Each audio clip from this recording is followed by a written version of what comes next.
These are the elevators at the Eye and Ear Institute at UPMC Presbyterian in Oakland, Pennsylvania. These are These are 1980s relay controlled Dover Trafomatics. Ghost. Traditional fixtures. Exit left to Montefiore and Presbyterian Hospital. Let's go down Going to 2. down. 1 is security. Here we go. This one does not have a rear door. Now let's go up to 10. Floor 2. PA Going up. Here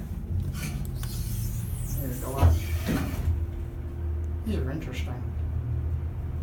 I hope these don't get modded. There's a chirp, and these also have the electronic chime, which are interesting. 6 is dim and incandescent. Same for that. Evan, there's a butt doctor here. Of course there is. Andrew is 10? excited about that. Now let's go back down to 3. Floor 10. Going down. Lucky there's a person there. Basic Dover elevator. These could really use snap cabs.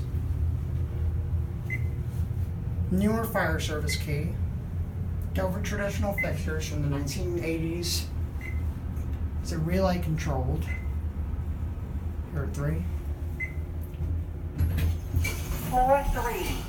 Exit left to Montefiore and Presbyterian Hospital. Really? Evan, I'm gonna laugh in here. There, what's the next movie?